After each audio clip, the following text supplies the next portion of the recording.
Agora vamos estudar a ação popular, que é um remédio constitucional de natureza coletiva por meio da qual o legitimado da ação popular, que é o cidadão, vai pleitear um direito que não é apenas só dele, mas também o de diversas pessoas. Afinal, tutelar a moralidade administrativa, o patrimônio histórico, cultural, vai fazer com que não apenas ele seja beneficiado, mas diversas pessoas. Destaca-se que, nesse ponto, a ação popular vai servir como uma forma desse indivíduo controlar a máquina pública, porque, por meio dessa ação, ele pode pedir a anulação de ato ou contrário administrativo que seja lesivo ao patrimônio histórico-cultural, patrimônio público, a moralidade administrativa e demais outros mencionados no artigo 5º, inciso 73 da Constituição Federal, como veremos aqui nesse módulo prático da ação popular. É importante saber muito, porque é uma peça que cai com frequência no exame de ordem. Já caiu, como eu coloquei aqui, no 6º exame, no 18º, no 25º, 28º, 29º exames de ordem e também no 31º, tá? No 28º e 31º. Todos esses exames caíram a ação popular. E é uma peça muito fácil, como todas as peças de direito constitucional, particularmente em matéria de peça. Se você escolheu o direito constitucional, você escolheu muito bem a sua segunda fase para o exame de ordem. Então, para você elaborar a sua ação popular, você precisa, no mínimo, ter em mãos esses diplomas legais. A Constituição Federal, óbvio, ela não vai te ajudar tanto em matéria processual, mas é nela que está prevista a ação popular, no artigo 5º, inciso 73 da Constituição. Vai precisar da Lei número 4.717 de 1965, que, acredite, está em vigor ainda. Ela é antiga, mas continua operando seus efeitos. E, claro, o Código de Processo Civil, que sempre vai ser aplicado de forma subsidiária, a fim de orientar você na sua na qualificação do autor, do réu aqui em questão. E aqui, nesse caso, ela vai ter como objetivo anular ou ter a declaração de nulidade de um ato ou contrato administrativo. Eu trouxe para vocês o espelho da última peça, porque senão ficaria muito cansativo a gente falar mais do mesmo, caso eu fosse falar do espelho de cada uma dessas peças processuais aqui. Então, nós temos o 31º exame, em que eu trouxe o espelho e vou comentar com vocês. Quanto ao endereçamento, eu já gostaria de destacar que quem julga a ação popular, em regra, é o juiz de primeiro grau. Esse juiz pode ser juiz federal ou juiz estadual. A vara vai depender se há vara de fazenda pública, se não houver vara civil normal. Outro ponto, se não é juiz de primeira instância federal ou estadual de vara civil, vara de fazenda pública, quem vai julgar pode vir a ser o STF. Não existe foro de prerrogativa de função quando o assunto é ação popular. O STF, ele pode vir a julgar ação popular em casos específicos, como eu vou trazer aqui para vocês. Quando faz conta que interessa a União, ou seja, a União é uma das réis na ação popular. Quem vai julgar é o STF? Não, quem vai julgar é a Justiça Federal de primeiro grau. A competência do STF é extremamente residual, não existe ação popular que inicie em TRF, no STJ, corta essa. Ou é juiz de primeiro grau, ou então o STF. No caso em questão do 31º exame de ordem, nós tivemos aqui uma ação popular remetida ao juiz de primeiro grau. A OAB não costuma condenar o aluno quando ele coloca vara civil ou quando coloca vara de fazenda pública. Qualquer um que você coloque, desde que o exame de ordem não esteja explícito que existe uma vara de fazenda pública naquela comarca do, estado alfa, por exemplo, beta, Se ele menciona a vara de fazenda pública, é para lá que tem que ser remetida a sua ação popular. Na prática da advocacia, vai depender de onde você está. Aqui no Rio de Janeiro existe vara de fazenda pública, logo uma ação popular que não haja interesse da União ou das suas autarquias, né, fundações, vai correr na Justiça Estadual e a vara é a vara de fazenda pública. Quando o STF pode vir a julgar uma ação popular? Eu já trouxe aqui nessa parte do espelho, não foi remetido ao STF no 31º exame de ordem, mas eu já quero destacar desde já quando vai cair para o STF. De acordo com o informativo número 433 do próprio STF, vejam comigo quando vai isso acontecer. Isso é raríssimo, mas você precisa saber.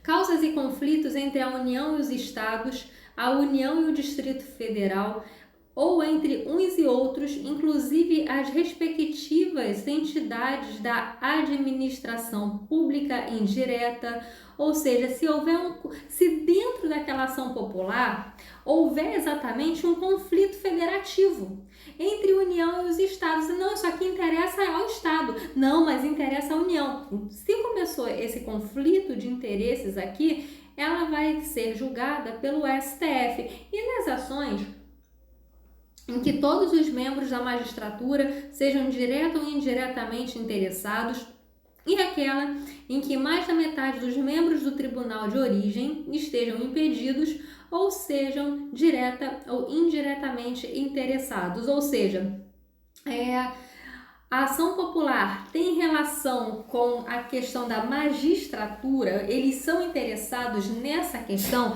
ou seja, houve um contrato em que feriu a moralidade administrativa no tocante à magistratura, e essa ação popular vai ser remetida ao STF. No caso dos demais membros, né, do tribunal, se mais da metade dos membros daquele tribunal estão impedidos para julgar aquela ação popular ou são interessados nela, também vai ocorrer perante o STF. Essa ação vai ser processada e julgada perante o STF com base no informativo 433 desse tribunal. Com isso, você verifica o quê? Que há 3 possibilidades de endereçamento. Excelentíssimo senhor doutor, juiz de direito da vara, né, depende, né, vara civil, vara de fazenda pública, da comarca do estado tal. Então, a vara vai diferenciar dependendo se existe vara de fazenda pública. É uma questão estadual, é um contrato municipal que está eivado de nulidade, que prejudica a administração pública, o patrimônio histórico, cultural, etc., vai para a vara civil ou vara de fazenda pública, se houver. Se for algo federal de interesse da União, não vai para o STF, vai para a Justiça Federal de primeiro grau. Não existe foro de prerrogativa de função em matéria de ação popular. Lembre que apenas o indivíduo, cidadão, né, apenas o cidadão pode propor ação popular. Ou seja, uma pessoa que não está no exercício, no gozo dos seus direitos políticos de forma plena, não pode entrar com a ação popular. Exemplo, a pessoa que tem uma sentença condenatória criminal que transitou em julgado, tem os seus direitos políticos suspensos, ela pode entrar com a ação popular? Não pode. Então, voltando. A outra possibilidade... aquele presidente que sofreu impeachment, por exemplo, e que o governador que sofreu impeachment não está no pleno exercício dos seus direitos políticos, né, porque tem uma parte que fica suspensa, também não pode. Agora, outra possibilidade, a União tem interesse, ou suas autarquias, sua administração pública, direta e indireta, tem interesse, tem relação com essa ação popular. Então, o cidadão vai propor ela perante a Justiça Federal. E aí, excelentíssimo senhor doutor, juiz federal da Vara Federal da Seção Judiciária de Rio de Janeiro, de São Paulo, enfim, dependendo do lugar. Excelentíssimo senhor, e um detalhe, como eu comentei na aula teórica, a ação popular não precisa ser proposta no local do fato. É possível que eu queira entrar com uma ação popular em virtude de um ato ou contrato lesivo que foi assinado no Ceará, sem sair do Rio de Janeiro. Posso, porque o foro vai ser de domicílio do autor da ação popular. E não exatamente o foro onde aconteceu o ato ou contrato. Então, tenha em mente que o seu cliente ou a pessoa do enunciado em questão não teria problemas com deslocamento em relação ao exercício dessa ação, já que ela pode tramitar no foro de sua residência. E excelentíssimo senhor doutor ministro presidente do Supremo Tribunal, nas hipóteses do informativo 433 do STF. Então, no caso em questão que caiu no 31º exame de ordem, ela tramitou em vara civil ou vara de fazenda pública.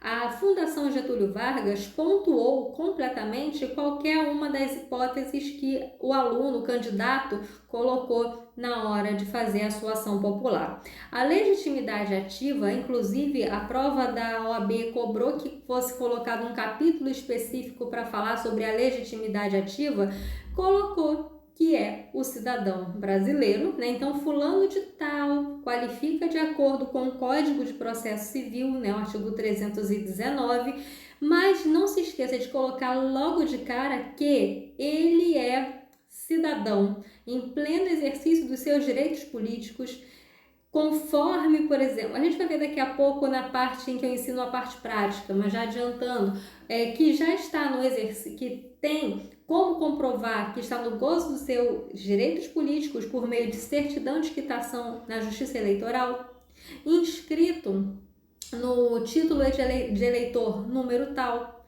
e tem que juntar.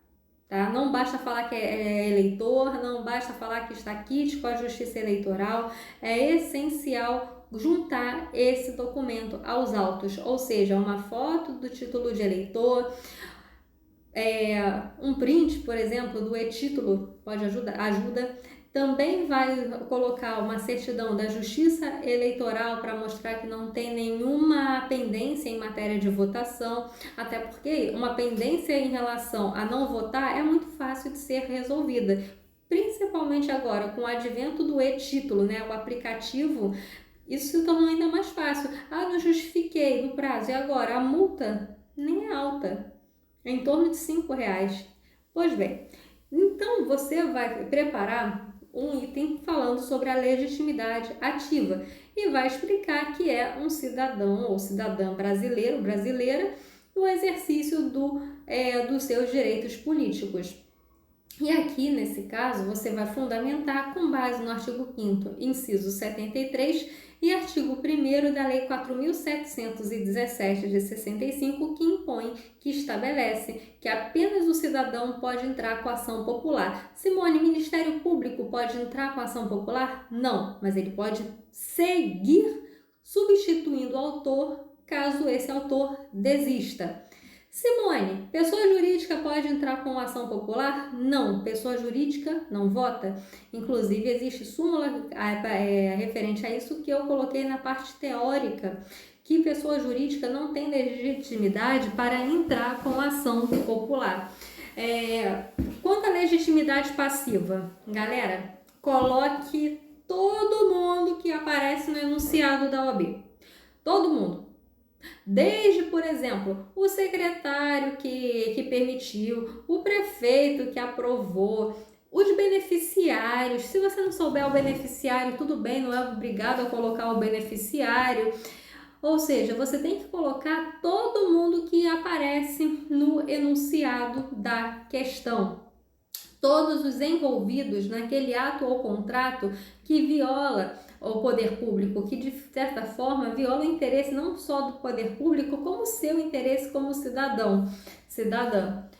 Explique o cabimento da ação popular. Na peça, né, a ação foi cabível porque o problema era referente a uma violação ao patrimônio histórico histórico-cultural e está perfeitamente com base dentre os objetos mencionados no artigo 5º, inciso 73 da Constituição Federal. Depois, a OAB passou para o item Fundamentos de Mérito. E nesse caso, a OAB pontuou quem mencionou que a lei municipal em questão era materialmente inconstitucional. Um detalhe, não precisa, agora estou falando para você na sua prática advocatícia, né, na área constitucional. Ação popular não precisa você falar sobre inconstitucionalidade, não é obrigatório.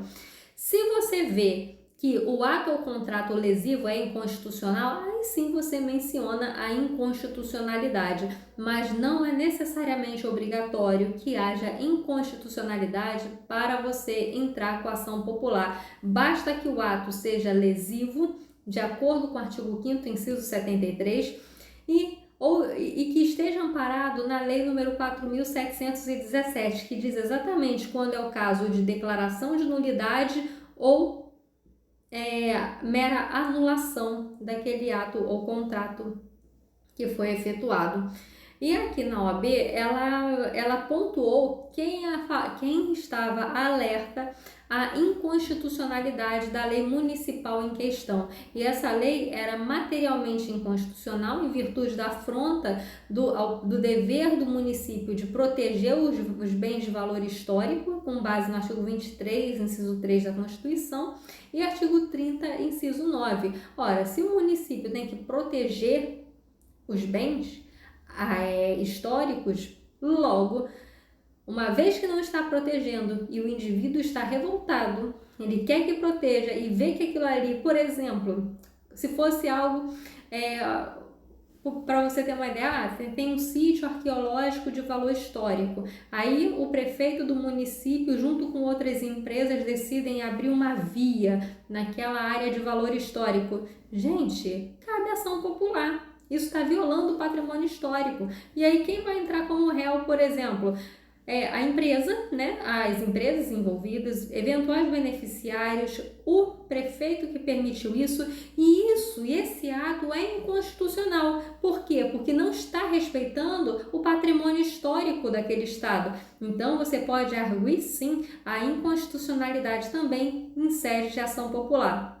E esse conjunto, também foi pontuado que o conjunto de valor urbano, de valor histórico, integra o patrimônio cultural brasileiro, conforme o artigo 216, inciso 5, e a inconstitucionalidade deve ser reconhecida incidentalmente, ou seja, dentro daquele processo, e que o contrato deve ser declarado nulo por violar normas constitucionais que estão em vigência. É possível concessão de liminar? Sim, é possível concessão de liminar. Então, a sua ação popular deve ser ação popular com medida liminar, caso você esteja buscando medida liminar e você vislumbre na peça da OAB uma situação de urgência. Para não correr nenhum risco a respeito de perder pontos, eu já sugiro que você coloque ação popular com pedido liminar. Mas só pode ação, mas o artigo 5º da Lei 4.717 só menciona a possibilidade de liminar em um determinado caso. Ok, mas você pode conseguir amparar o seu pedido liminar para todos os casos que permitem a ação popular com base no artigo 300 do Código de Processo Civil.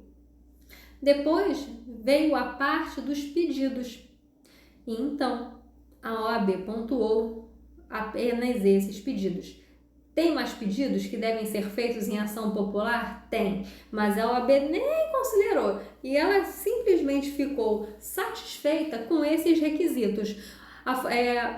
O caso, em questão, a concessão da liminar para impedir o início da execução do contrato administrativo, com base no artigo 5º, parágrafo 4º da Lei 4.717 e a procedência do pedido a fim de declarar a nulidade daquele contrato administrativo lesivo ao patrimônio histórico-cultural. Ou seja, perceba que a OAB é bem simplista.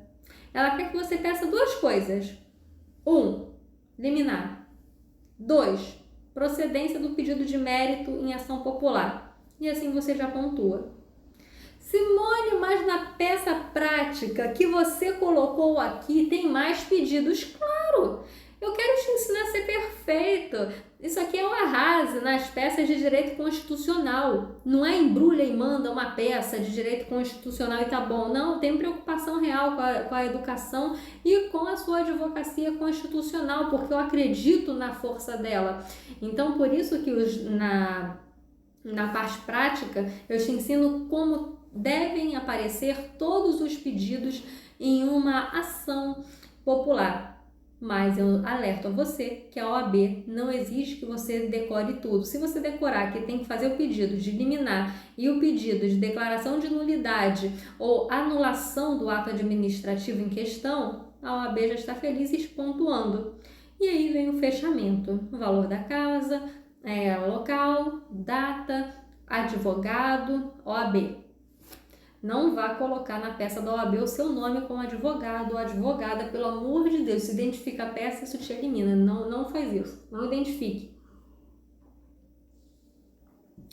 Então, o endereçamento pode ser de 3 tipos, como a gente já viu acima, já iniciando como faz uma ação popular. No caso do informativo 433 do STF, excelentíssimo senhor doutor, ministro-presidente do Supremo Tribunal Federal. STJ não entra aqui, TRF não entra aqui, ou a STF é o juiz de primeiro grau. Pronto, assunto encerrado em matéria de endereçamento de ação popular. Daqui a pouco vem, é o interesse estadual municipal? Então, vamos para o Tribunal de Justiça Estadual. Excelentíssimo senhor doutor, juiz de direito da vara civil ou vara de fazenda pública, se houver vara de fazenda pública, aqui no Rio de Janeiro tem, da comarca D e o estado. Exemplo, usando o Rio de Janeiro. Excelentíssimo senhor doutor, juiz de direito da vara de fazenda pública da comarca da capital, Rio de Janeiro. Pronto. Da comarca da Pavuna, Rio de Janeiro, por exemplo. Se houver interesse da União, se algo for algo federal, você vai mandar para a Justiça Federal com base no artigo 109, inciso 1 da Constituição Federal. E o seu cabeçalho, então, vai ficar: excelentíssimo senhor doutor, juiz federal da vara federal da seção judiciária do Rio de Janeiro, de São Paulo, no Amazonas, enfim, depende de onde o autor mora. E aí você vai colocar a qualificação do autor, tá? E aí nesse ponto você vai colocar autor Simone Alvarez Lima, cidadã brasileira inscrita na Justiça Eleitoral sob o número, tem que colocar, comprovar que a pessoa é eleitora e que está no pleno exercício dos seus direitos políticos. E aí você vai precisar juntar, sim, título de eleitor e a certidão de quitação eleitoral, que é muito facilmente encontrada no site do TSE. Abaixo dessa aula eu vou colocar o link do site do TSE, onde você encontra a parte para imprimir a certidão de quitação eleitoral sua ou do seu cliente. Então você vai colocar a qualificação, vem por meio do seu advogado, ação popular que é advogado, tá, gente? Não confunda isso aqui com habeas corpus que dispensa o advogado. Aqui não dispensa, aqui tem que ter o advogado. Vem propor, né, conforme procuração anexa, com endereço profissional em e-mail, sempre tem que colocar o e-mail do advogado e o seu e-mail também, no caso do advogado, para fins de intimação, com base no artigo 77, inciso 5 do Código de Processo Civil. E aí, com base no artigo 5º, inciso 73, e na lei número 4.717, que versa a respeito da ação popular. O que ele vai propor? Ação popular com pedido liminar em face do ato do contrato. O que você gostaria de correr atrás da anulação? Ato ou contrato? Aí você vai colocar dependendo do enunciado da questão. Então pode pedir a a anulação do ato, pode pedir a declaração de nulidade do ato ou contrato. Gente, é anulação. Não fale em revogação. Em matéria de direito administrativo, o Poder Judiciário não tem poder nenhum para revogar nada, tá? Ele não vai revogar um ato. Isso é matéria de direito administrativo, algo que vocês vão aprender muito bem comigo no meu curso de direito administrativo. Mas aqui você vai pedir a nulidade ou anulação, porque isso o Poder Judiciário pode fazer. Afinal de contas, ele está diante de uma situação contrária à lei. E aí, em face do ato de quem? Depende de todo mundo, gente, sem colocar todo mundo aqui nessa ação popular. Então, em face do João das Couves, prefeito do Rio de Janeiro, residente, domiciliar, toda a qualificação completa. Não sei o CPF do prefeito, não se preocupe, você não precisa colocar a qualificação completa, mas já deve pelo menos colocar a sede da prefeitura. Processo a prefeitura, coloca a prefeitura ou o prefeito? Coloca o prefeito. Coloca a administração direta a qual ele pertence, o município, coloca o município. Lembrando que prefeitura não tem personalidade jurídica e não pode constar numa ação, em qualquer ação, ela não pode ser processada. Então não existe isso de vou processar a prefeitura, vou processar o estado ou o município. Coloque os beneficiários, coloque a empresa envolvida na obra em questão, ou seja, você vai mencionar todos os réus com base no artigo 6º da Lei número 4.717. Não tenha dúvidas na hora que você estiver diante de uma ação popular. Aqui falou em prefeito, beneficiário, secretário. Coloca o quem? Geral. Bota todo mundo na panela. Então, você vai colocar todo mundo como réu na sua ação popular. E realmente todo mundo se enquadra como réu aqui. Não sei quem são os beneficiários nominalmente. Não tem problema. Você não precisa colocar os beneficiários. O primeiro item eu sempre ensino nas minhas peças. Coloque um item referente à competência do tribunal. Isso vai desestimular muito a vontade do réu, de algum dos réus, querer alegar a incompetência do juízo por meio da contestação. E com isso, ele já não perde tempo, você já está sendo legal, porque você está explicando tintim por tintim por que aquele tribunal, o STF, ou o juiz de primeiro grau estadual ou federal é o competente para a causa. Eu coloquei aqui alguns artigos que podem te ajudar na fundamentação, dependendo do endereçamento da sua ação popular. Nesse caso, você vai ver o seguinte: a competência para a ação popular, de acordo com o artigo 102, inciso 1, as linhas F e N, junto com aquele informativo 433 do STF. Basicamente, aquele informativo repete o que está no artigo 102, inciso 1, que dispõe quando é que o STF vai processar ou julgar algo. E nesse caso, a ação popular vai tramitar perante o STF nos casos em que as causas e conflitos entre a União e os Estados, a União e o Distrito Federal, ou entre uns e outros, inclusive as respectivas entidades da administração indireta. N. Ação em que todos os membros da magistratura sejam direta ou indiretamente interessados, e aquela em que mais da metade dos membros do tribunal de origem estejam impedidos ou sejam direta ou indiretamente interessados.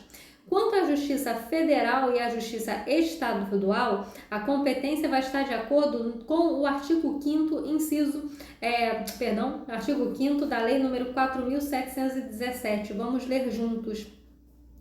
Conforme a origem do ato impugnado, é competente para conhecer a ação, processar e julgar o juiz que, de acordo com a organização judiciária de cada estado, o for, que interessem a União, Distrito Federal, Estado e Município. Para fins de competência, equiparam-se a União, Distrito Federal, Estados ou Municípios, os atos das pessoas criadas ou mantidas por essas pessoas jurídicas de direito público, bem como os atos da sociedade em que elas sejam acionistas ou das pessoas ou entidades por elas subvencionadas.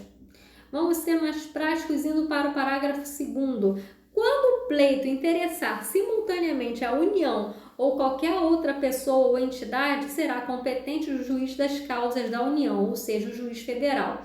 Quando interessar simultaneamente ao Estado ou ao município, vai ser o juiz do Estado, e nisso a tal da vara de fazenda pública ou vara cível para julgar a sua ação popular. Você está vendo que aqui não fala em TRF, aqui não fala em STJ. Então, basicamente, ou é STF ou juiz de primeiro grau, seja federal ou estadual, nesse caso fazenda pública ou vara cível. Aqui no caso, se a competência for da Justiça Federal, você pode reforçar, junto com esse artigo 5º, parágrafo 2º, o artigo 109, inciso 1 da Constituição Federal, que estabelece que vai caber ao juiz federal todas as causas em que a União, entidade autárquica, empresa pública forem interessadas como réis, as autoras, assistentes, oponentes, e é o caso em questão. Trouxe esse exemplo de redação que você pode copiar, mas de forma aprimorada. Por que aprimorada? Porque tudo vai depender do que o seu cliente está relatando para ti. E aí você vai falar, olha, esse tribunal é o competente em virtude do ato ou contrato ser algo estadual, ser municipal, se federal, vara federal, se for algo relacionado ao informativo 433 ou artigo 102 supramencionado da Constituição, Supremo Tribunal Federal, você vai colocar. Coloquei esse exemplo aqui como vara de fazenda pública. O presente juiz da vara de fazenda pública é competente para julgar essa ação popular em virtude do contrato a ser anulado ser contrário à moralidade pública, nos termos do artigo 5º, inciso 73, e ter sido assinado pelo município X e a causa não interessar à União. Então, nesse caso, a União não está no meio, é um município, claro que isso tem que ser remetido para o juiz de primeiro grau estadual. Corroborando com esse entendimento, vem o artigo 5º, da Lei número 4.717, que eu mencionei acima. Você deve reforçar isso na sua redação sobre a competência da Justiça Estadual, que estabelece o juiz das causas do Estado quando a causa interessar ao Estado e ao município. Então, agora vem para esse item da legitimidade ativa que a OAB cobrou e você pode usar na sua prática constitucional também. Você vai explicar que o autor é legitimado ativo para aquela ação porque ele é eleitor. Ele está no exercício dos seus direitos civis e políticos. Você anexou certidão de quitação eleitoral e título de eleitor, com base no artigo 5º, inciso 73 e artigo 1º da lei, parágrafo 3º da lei 4.717. Só.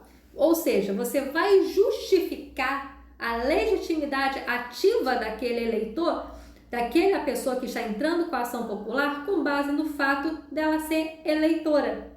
Agora vamos à parte dos fatos. Nesse ponto, só um minuto, o interfone está tocando. Voltando à nossa aula agora. Deixa eu colocar meu microfone. Pois bem, voltando à nossa aula, o interfone já atendido. Isso é normal quando a gente grava o nosso curso em casa, retomando o raciocínio. Depois vem o capítulo, a parte da sua petição em que você vai explicar os fatos. Fatos baseados naquilo que o seu cliente está te contando ou com base no enunciado da questão. Reitero que você não deve copiar o enunciado da questão.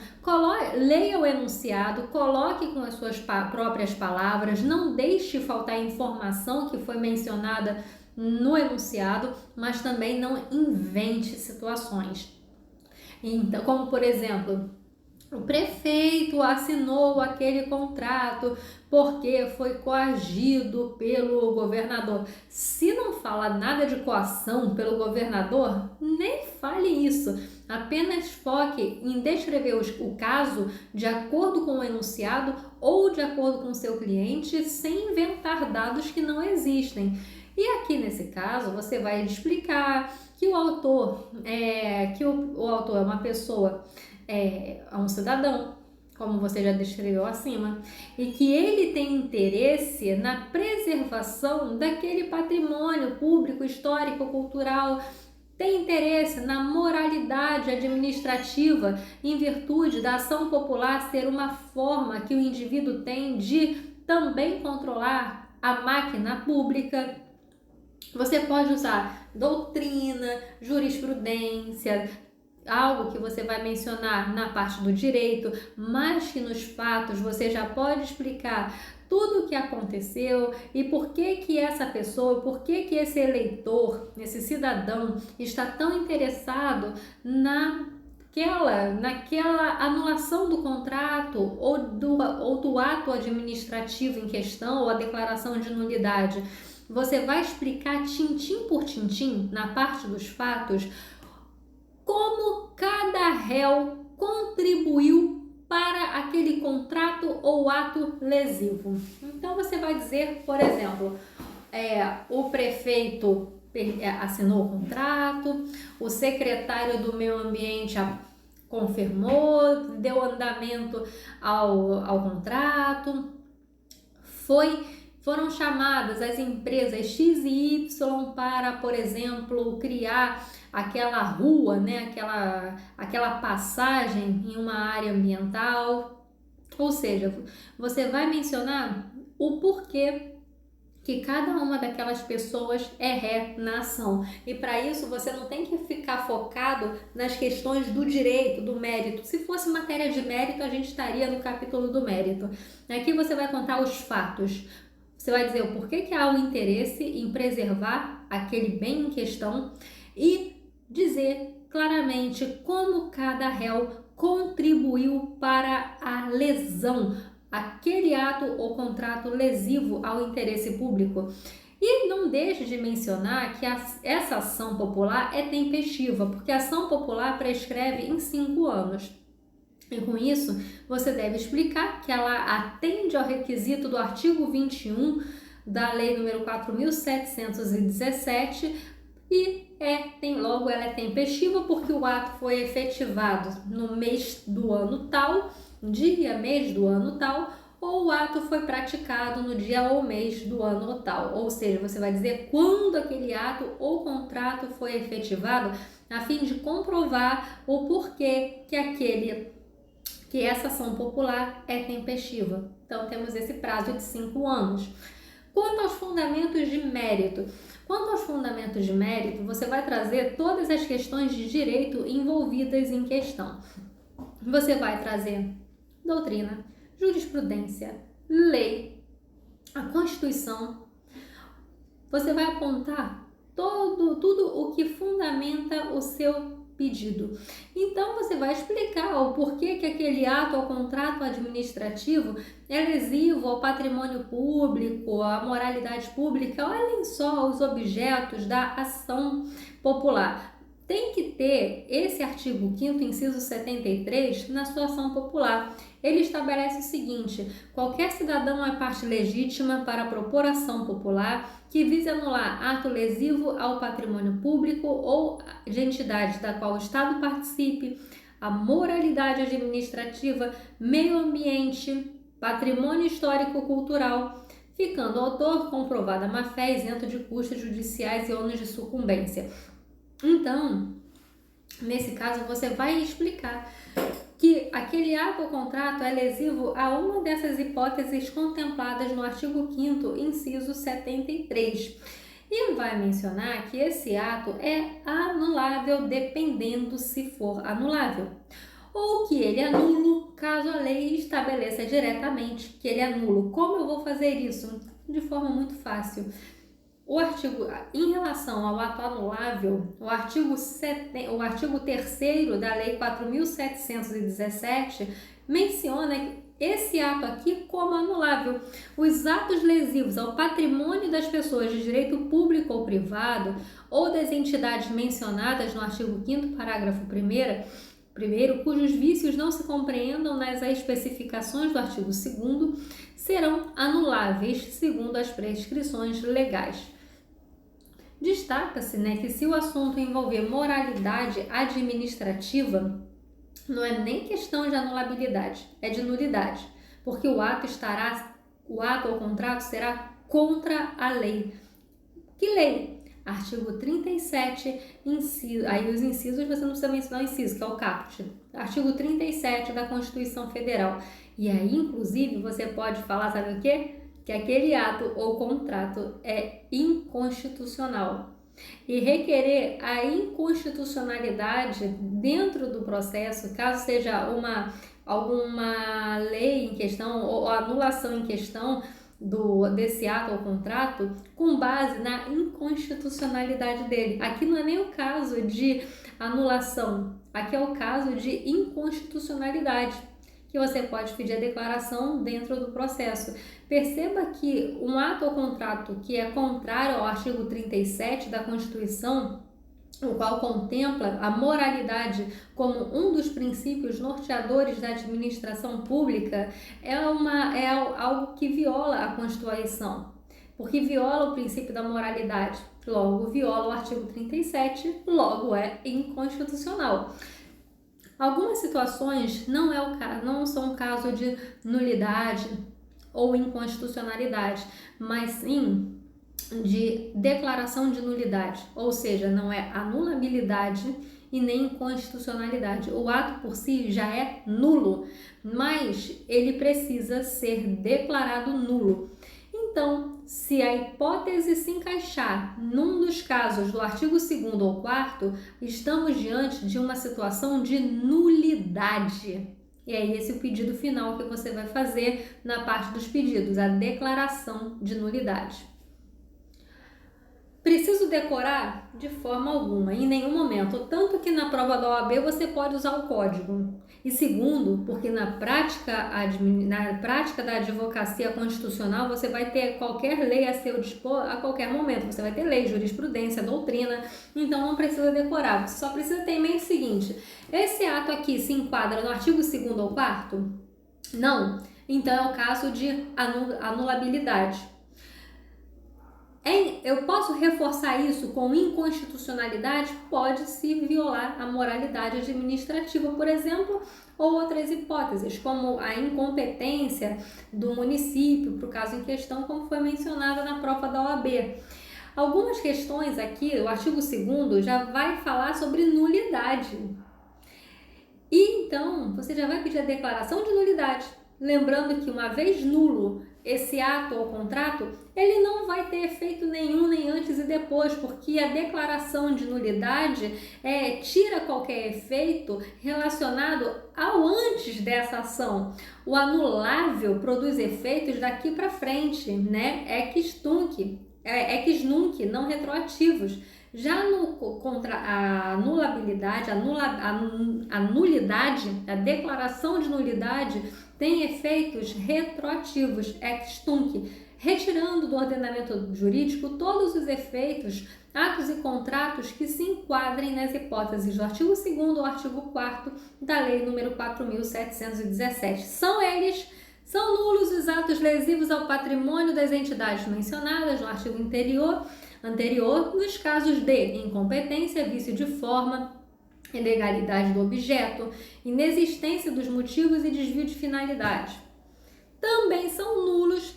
Gente, isso aqui é porque esse ato é contra a lei. E nesse ponto, é claro que ele vai ser nulo. Artigo 4º. Também são nulos os seguintes atos ou contratos praticados ou celebrados por quaisquer pessoas referenciadas no artigo 1º. Admissão de serviço público remunerado com desobediência quanto às condições de habilitação. Caso, por exemplo, haja um contrato da administração pública colocando crianças para trabalharem, ou seja, admissão em serviço público remunerado desobedecendo leis trabalhistas, por exemplo. Vou fazer um contrato, agora crianças de 11 anos vão trabalhar para mim. Isso não vai acontecer nunca, espera-se, né, que o nível de absurdo não aconteça a esse nível no Brasil. A operação bancária ou crédito real, quando realizada em desobediência com as normas legais, regulamentares, o valor for do bem dado em hipoteca ou penhor for inferior ao constante na escritura, empreitada, tarefa e a concessão de serviço público, quando o contrato houver sido celebrado sem prévia concorrência pública ou administrativa, enfim, várias hipóteses. Não é necessário ficar lendo para você, porque eu aposto que se eu ficar lendo para você, você vai pular essa parte para eu ir para a parte que interessa. Eu já fui aluna, eu sou aluna de vários cursos também, então quando começa muito blá blá blá, eu pulo. Mas eu quero que você saiba que artigo 2º ou artigo 4º da Lei 4.717, a questão de declaração de nulidade. Se não forem esses casos, vai ser a anulabilidade daquele ato ou contrato. Então, você vai verificar se o caso vai se enquadrar no artigo 2º ou 4º, né? Se for, é uma questão de declaração de nulidade.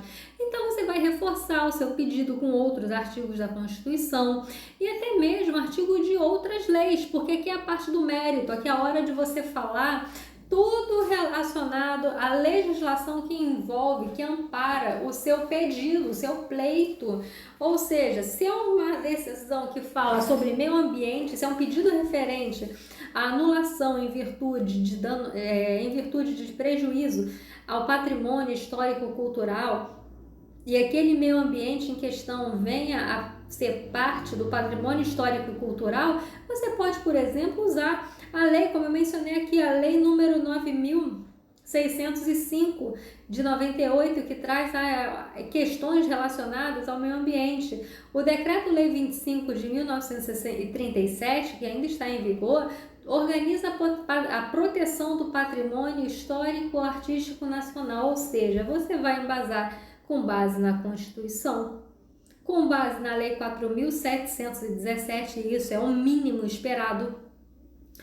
Dependendo do que você está abordando, você pode usar outras leis também para mostrar o quão inadequado, afrontoso ao ordenamento jurídico aquele ato ou contrato está sendo. Traga jurisprudência. Se você achar necessário, coloque doutrina aqui. Tudo isso para explicar os motivos, né, de direito que maculam esse ato ou contrato administrativo. Eu coloquei aqui, mas eu vou colocar também o link embaixo desse vídeo, onde você pode encontrar súmulas e teses referentes à ação popular para te ajudar na elaboração da sua peça de ação popular, no exercício da sua advocacia constitucional. Depois vem a medida liminar. Sempre, a medida liminar vem sempre depois do mérito, tá, pessoal? Nunca bote liminar antes em matéria de ação constitucional. Em matéria de ação popular, você coloca aqui logo o seu pedido liminar. Caso a ação popular ela tenha como escopo a lesão a patrimônio histórico e cultural, a própria lei especial, que é a 4.717, já permite a concessão de liminar, com base no artigo 5º, parágrafo 4º. Simone, a minha ação popular não tem a ver com a proteção ao patrimônio histórico e cultural. Posso ainda assim pedir liminar? Pode, com base no artigo 300 do Código de Processo Civil, que vai atuar de forma supletiva à lei especial. Então, se for o caso de lesão ao patrimônio histórico-cultural, você já tem o artigo 5º, parágrafo 4º da lei amparando o seu pedido de liminar. Se não, você vai usar o artigo 300 do Código de Processo Civil, explicar o periculum in mora e a fumaça do bom direito, para assim você requerer a medida liminar na sua ação popular. Aí vem a parte dos pedidos. Para começar o pedido, né, a gente começa pelo pedido liminar. Simone, você me ensinou, e eu espero que vocês lembrem, que primeiro a gente chama o povo, depois a gente faz o pedido. Ou seja, primeiro eu chamo o povo que está envolvido na liminar, se a lei assim determinar. Aí depois eu faço o pedido liminar. Depois eu mando intimar o pessoal, né, os legitimados passivos envolvidos no pedido de mérito. Depois o pedido de mérito. Veja aqui comigo. Só que nesse caso da ação popular, você não precisa mandar citar ninguém para se manifestar a respeito do pedido liminar. Então, por isso a gente já começa com o pedido de concessão da liminar. Não manda citar ninguém até então. Então, vamos lá. Pelo exposto requer a concessão de liminar para que seja suspenso o ato ou contrato lesivo ao patrimônio público de que o Estado participe, moralidade administrativa, meio ambiente, o patrimônio histórico e cultural. Depois, agora, a gente começa a chamar os legitimados passivos. A citação dos réus para caso queiram apresentem contestação nos termos do artigo 7º, parágrafo 1º, a linha A da Lei 4.717, intimação do Ministério Público nos termos do artigo 6º, parágrafo 4º e 7º, inciso 1, a linha A também da Lei 4.717. A procedência, agora que eu chamei o povo, que é réus e Ministério Público, a procedência do pedido. A procedência do pedido para anular o ato ou contrato lesivo ou declarar a nulidade, se for o caso do artigo 2º ou artigo 4º da Lei 4.717. Então, o pedido pode ser um deles. Ou a procedência para anular, se não for o caso do artigo 2º ou 4º da Lei 4.717, e se for declaração de nulidade, a procedência do pedido para declarar a nulidade do ato ou contrato com base no artigo tal da lei, do artigo 2º ou 4º da lei número 4.717. A condenação dos réus ao pagamento da quantia se for o caso de ressarcimento ao erário, nem sempre vai ser o caso de ressarcimento ao erário, que seja determinada a juntada dos documentos seguintes, que pode ser que você não consiga comprovar tudo. Pode ser que você não consiga juntar ali na sua ação popular o contrato administrativo em questão. Isso está nas mãos de um dos réus, por exemplo. E você vai pedir a expedição de ofício para que esse juiz expeça ofício pedindo a juntada dos documentos essenciais que vão reforçar o seu pedido. Ora, você precisa do contrato do qual você quer pleitear, em relação ao qual você quer pleitear a nulidade. Então, você vai pedir. Não se preocupe se você não tem o contrato. Não se preocupe se você não tem o estudo de impacto ambiental, o relatório de impacto ambiental. Você vai pedir para que o juiz mande que os réus apresentem tais documentos essenciais. Então, vamos lá. Que seja determinada a juntada dos seguintes documentos, os quais estão em poder do réu: contrato administrativo, relatório de impacto ambiental, por exemplo, aqui eu chutei, tá, pessoal? Dei uns exemplos. E demais documentos, tá? Isso que foram aqui mencionados a título ilustrativo. Vai depender da situação do enunciado ou do que o seu cliente te apontar. A condenação dos réus ao pagamento de custas judiciais e honorários advocatícios. O autor da ação popular, caso perca, ele não precisa se preocupar, porque ele não tem que pagar custas e honorários, salvo extrema má-fé. Se for evidente a má-fé do autor, aí sim ele vai pagar as custas e honorários caso perca. Do contrário, ele não vai perder nada. Agora, se ele ganhar e os réus perderem, eles sim serão condenados ao pagamento de custas judiciais e honorários advocatícios. Então, você tem que fazer esse pedido. A juntada dos documentos anexos, incluindo a procuração, a procuração do advogado, título de eleitor, você pode até colocar a certidão de quitação da justiça eleitoral, e pretende provar o alegado por todos os meios de prova em direito admitidos, da causa o valor de, aí você coloca o valor da causa, local e data, termos em que pede deferimento, advogado OAB. Queridos alunos, se você ficou com alguma dúvida, não deixe de mandar uma mensagem para mim. Você pode colocar a sua dúvida aqui embaixo do curso mesmo, embaixo dessa aula. Ah, Simone, eu fico com vergonha. Você pode, não fique com vergonha de perguntar. Eu gosto de responder perguntas. As suas perguntas ajudam, inclusive, a eu melhorar esse curso. E você pode também, caso você realmente fique tímido, me mandar uma mensagem direta no meu Instagram, que é @SimoneAlvarezTCC. Vai ser um prazer responder a sua dúvida. Espero que tenha entendido. Se ficou algo obscuro, alguma dúvida, não deixe de perguntar. O objetivo é que você saiba muito bem tanto a parte teórica quanto a prática da ação popular.